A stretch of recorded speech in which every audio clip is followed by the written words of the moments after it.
Ibu Ana adalah dosen sekaligus entrepreneur, mama trainer. Di sini apa ya?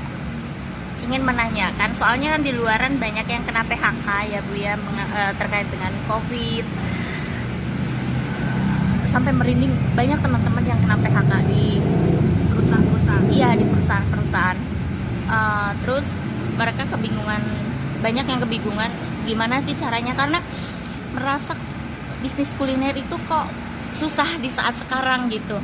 Tapi ternyata pas saya datang ke sini rame gitu kan, tokonya, restonya Bu Ana seperti itu. Nah, itu kiatnya seperti apa sih?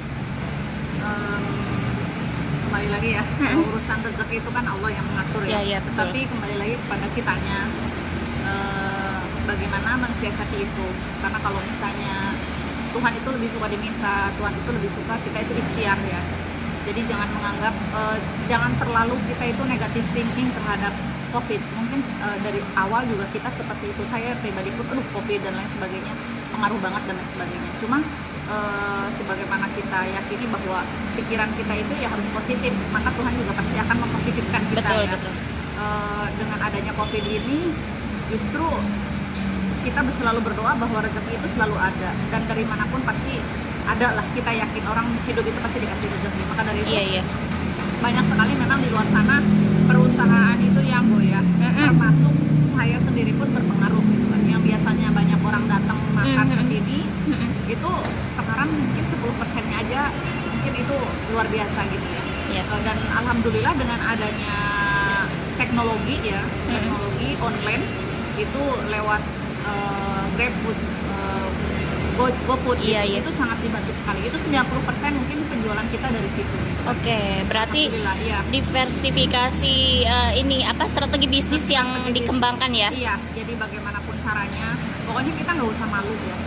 Mau itu kita sebagai posisi apa, kita nggak usah malu mengiklankan di sosmed, mengiklankan apa di WA, recent update. Mendingan kita iklan dagangan kita dibanding kita selfie gitu kan. Betul. Terus meskipun saya mungkin nasi pecel ya, itu tradisional banget, apalagi saya apa begitu kan, kita nggak usah malu. Yang penting kita yakini bahwa itu tuh halal. Kemudian kreativitas ya, kita kan punya misalkan teman atau mungkin kita punya saudara di kampung atau dimanapun itu, dia punya sumber daya alam yang berlimpah sebetulnya. Yang penting kita gali.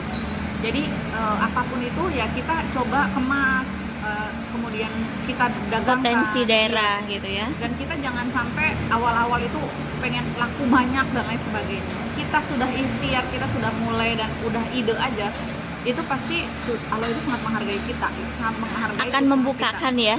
Dan itu semua begitu kita ketemu dagang sama orang, ketemu sama pelanggan, ketemu sama teman kita, sama-sama pedagang, itu ada info-info, ada hal-hal yang bisa menuntun kita justru untuk besar di sini. Mungkin kita sekarang awalnya misalnya dari nasi pecel gitu, atau dari soto Sokaraja, tetapi kita nanti punya pelanggan banyak, ada yang memberi info bisnis lain dan lain sebagainya. Itu kan sebetulnya pembuka rezeki itu ya. Kita berikhtiar gitu. Jadi di masa pandemi ini kebetulan dagangan saya juga tradisional yang dihancurkan banget sama dokter-dokter untuk mengkonsumsi sayuran dan lain sebagainya gitu kan. Jadi alhamdulillah sih ya masih laku. Bisa dikatakan masih laku. Karena kalau sebelum Covid kan memang rame banget. Nah, sekarang bisa dikatakan bagi saya ini udah alhamdulillah. Jadi jadi yang bisnis apapun itu namanya, kalau kita tidak memulai ke teknologi itu akan tertinggal jauh ya Bu? Akan tertinggal jauh. Mungkin kalau misalnya sudah sepuh yang dagang dan lain sebagainya, itu ya bagaimana caranya, kita kan ada anak, ada teman kita di sebelah toko dan sebagainya. Kita minta informasi dan atau mungkin minta dibuatkan, seperti mungkin salah satu di sini adalah sate ya. Itu kan Bude sama Pak De udah sepuh, dia udah teknologinya juga mungkin belum kuasai, tapi dia selalu, Bu Ana ini tolongin updatein saya promo dan lain sebagainya. Jadi tetap itu pengaruh. Dan sekarang ini tanpa teknologi kayaknya mungkin strategi bisnis agak susah ya. Susah. Jadi tetap teknologi sekarang di nomor satu kan gitu kan. Kan Ibu apa namanya berkecimpung di dunia riset Iya. dan profesi sebagai dosen ekonomi dan pemasaran tentunya. Nah, perkembangan ekonomi ke depan itu apa ya, akan seperti apa gitu polanya? Ya, mungkin kalau akuratnya ya mungkin tidak ini ya, tapi Iya. saya setelah saya beberapa kali melakukan riset terus pengabdian kepada masyarakat gitu kan. Kalau untuk ke depan itu kita jangan menunggu ini COVID ini kapan sih berlalu. Jadi betul. kata kunci itu tolong hindari gitu. Tapi kita berdoa semoga COVID ini cepat berlalu ya. Tetapi jangan sampai kita tuh bisnis, mungkin orang sekarang banyak nahan bisnis dan lain sebagainya. Jadi kita itu harus cermat, bisa memandang apa ya, memandang kesempatan apa, terus pasarnya apa, peluangnya di mana, itu kita harus jeli, harus teliti. Oke. Ya. Jadi jangan juga karena sekarang pandemi aku jadi nggak berani. Sebetulnya jangan seperti itu, tapi lihat di sekitar bisnis apa yang mesti kita harus lakukan seperti itu. Dan untuk kedepannya tetap kita harus mulai, jangan sampai kita nunggu pandemi. Tetap kita harus mulai, kehidupan ini harus berjalan. Ya, dan untuk kegiatan ekonomi pasti kan pemerintah juga mengaturin ya strategi apa untuk masyarakat, bagaimana caranya supaya perputaran uang juga di masyarakat ada gitu. Iya. Nggak ada perputaran, otomatis daya beli masyarakat kan juga pasti turun ya. Pasti pemerintah juga memberikan support yang bagaimana caranya supaya daya beli masyarakat itu tetap ada, uang di masyarakat itu tetap ada gitu. Mungkin salah satunya sekarang menggelontorkan BLT banyak ya dan lain sebagainya, itu mungkin salah satunya ya. Dan saya dengar juga lagi ada nanti pajak mobil akan dihapuskan dan lain sebagainya. Itu belum ya? Itu sebetulnya stimulus sebetulnya. Iya. Tapi itu kan baru isu ya, tapi saya nggak tahu untuk sekarang ini gitu. Nah, seperti itu. Jadi insya Allah bisnis ini akan tetap jalan gitu kan, sesuai dengan mungkin pada saat zaman Nabi kita dulu gitu kan. Itu kan niaga itu kan memang sunnah Rasul ya. Iya. Dan itu akan tetap jalan kalau ada niaga gitu. Pertukaran, baik itu pertukaran barang atau pertukaran uang gitu. Jadi bagi para mungkin yang sudah di PHK dan lain sebagainya, tolong cari peluang, cari sumber daya alam yang memang bisa kita olah. Iya. Dan inovasi itu kalau menurut saya sekarang sudah mulai banyak gitu kan. Jadi tolong jangan hanya di zona nyaman aja. Misalnya kayak pisang, tidak dibikin pisang apa, pisang crispy, pisang apa yang ada coklat topping, sekarang sudah banyak.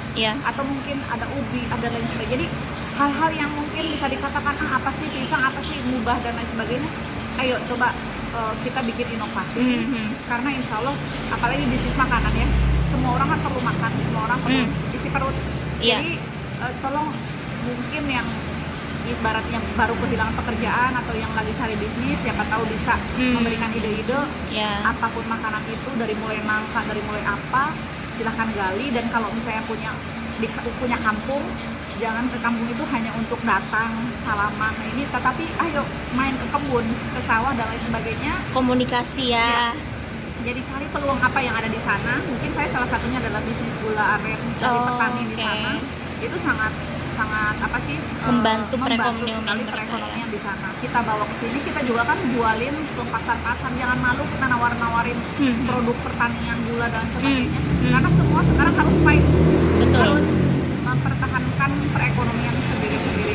Mulai dari kopi atau ada produk apa, silahkan langsung dipasarkan. Karena di kampung itu banyak sumber daya, tetapi pemasarannya kurang.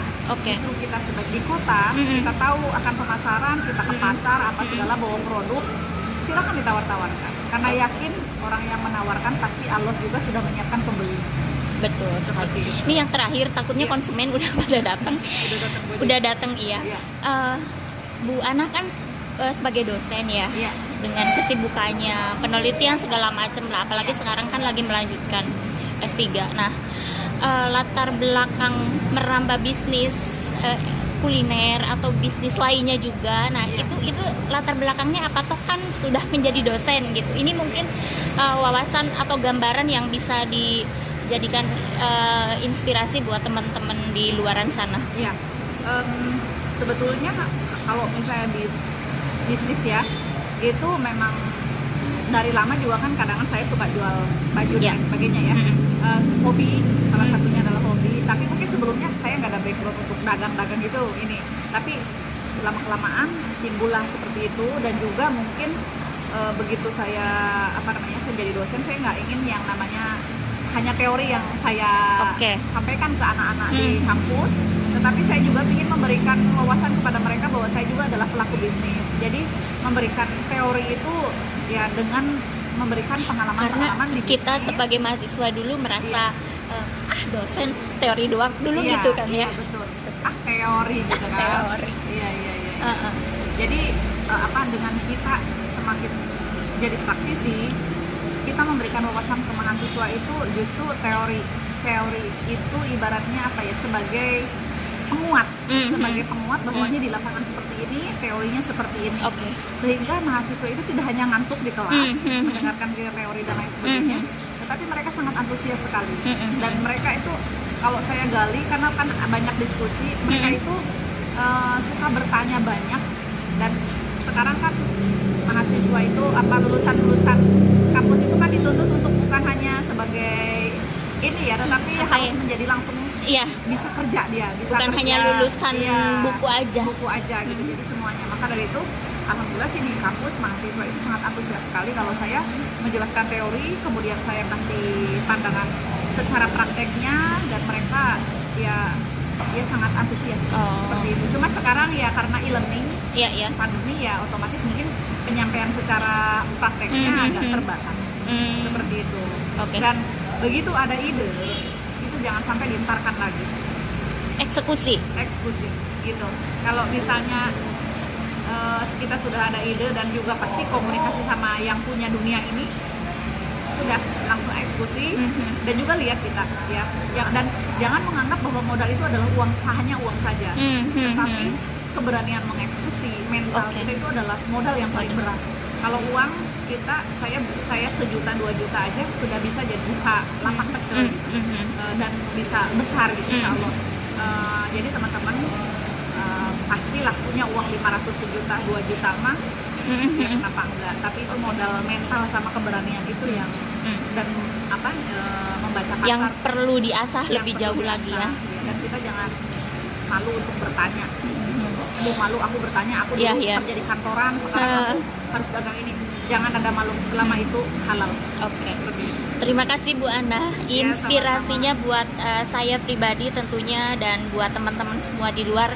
Semoga usahanya Bu Ana semakin berkembang. Amin, ya Rabbal. Iya, dan sebagai dosennya juga lancar dan banyak memberikan ilmu yang bermanfaat buat teman-teman semua. Terima kasih.